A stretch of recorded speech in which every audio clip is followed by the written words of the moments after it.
अस्सलाम वालेकुम नाज़रीन। कोकाफ का नाम सुनते ही हमें खूबसूरत परियों, जिन्नों और देवों की वो कहानियाँ याद आती हैं जो कि हम बचपन में सुना करते थे। कोकाफ को जन्नत, परियों और आसेब का मुल्क कहा जाता है और ये कहानियाँ कई सालों से चलती आ रही हैं, जो इस बात का सबूत है कि दुनिया में एक अरसा ऐसा भी गुजरा जब इंसान और जिन्नात के दरमियान मेल जोल था और वो इकट्ठे रहते थे। और अब ये बात सरगोश है कि ये कहाँ गए। अगर वो ज़मीन पर ही हैं तो वो कहाँ हैं और इनका मुल्क कोकाफ कहाँ है। अब इंसान के पास इतना इल्म तो नहीं कि वो खरबों कहकशाओं में से, अरबों सितारों में से कोकाफ को ढूंढ सकें, क्योंकि अभी तक तो हम चाँद पर भी सबूतों के साथ नहीं कदम रख सके।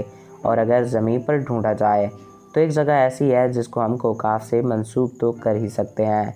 ये मखलूक हज़रत ज़ुल्करनैन के ज़माने में भी इंसानों के साथ रहती थी और इसके बाद ये सब कहाँ गए किसी को कुछ पता ही नहीं, क्योंकि इंसान की तारीख में कई ऐसे पुरस्कार राज हैं जिनसे पर्दा उठना अभी बाकी है।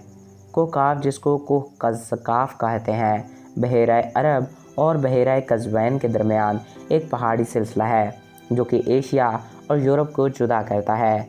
कभी इसका शुमार रूस में होता था, फिर रूस के टूटने के बाद इसका शुमार चिनचिनिया में होता है। इस पहाड़ी सिलसिले की बुलंदतरीन चोटी एवरेस्ट है जो कि तकरीबन 18,500 फीट बुलंद है और ये पहाड़ी सिलसिला बहुत ही ज़्यादा तवील है जो कि तकरीबन 1100 किलोमीटर लंबा है और 160 किलोमीटर चौड़ा है।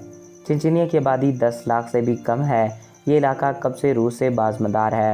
ये पूरा इलाका 16वीं सदी से सल्तनत उस्मानिया और रूस के दरमियान कशमकश का मरकज़ रहा है, लेकिन चिनचिनिया के लोगों ने अपनी आज़ादी की खातिर लड़ने का आगाज़ इस वक्त किया जब 8वीं सदी ईस्वी के आखिर में चिनचिनिया रूस के घेरे में आ गया। इसके पहाड़ काफ़ी ढलवान वाले हैं। इसके बुलंदतरीन पहाड़ दरअसल मुर्दा आतिफिशा है। अब इस इलाके के मुतल्लिक ये नहीं पता कि ये वही कोकाफ है या फिर इसका असल कोकाफ कहीं और है, और अगर जिन्नात हैं तो वो इस वक्त कहाँ हैं। इन राजों से पर्दा उठना अभी बाकी है। अब ये असल कोकाफ है या नहीं, इस बात का इल्म तो सिर्फ अल्लाह ताला को है। तो आप इसके बारे में क्या राय रखते हैं, हमें कमेंट्स बॉक्स में ज़रूर बताइएगा। और आप कोकाफ के बारे में भी क्या सोचते और राय रखते हैं, हमें ये भी कमेंट्स बॉक्स में ज़रूर बताइएगा।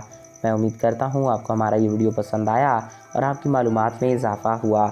अगर आपको हमारा ये वीडियो पसंद आया और आपकी मालूमात में इजाफ़ा हुआ है तो हमारे इस यूट्यूब चैनल को सब्सक्राइब करें और साथ मौजूद बेल के आइकन को प्रेस करें ताकि हमारे हर नए आने वाले ऐसे ही मालूमाती वीडियोज़ आपको बड़े वक्त और बआसानी मिलकर रहा करें। और अगर आप किसी भी टॉपिक पे वीडियो देखना चाहते हैं तो कमेंट्स बॉक्स में अपनी राय से ज़रूर आगाह कर सकते हैं। एक नए दिलचस्प और इंफॉर्मेटिव वीडियो में फिर मिलेंगे। Thanks for watching. अल्लाह हाफिज़।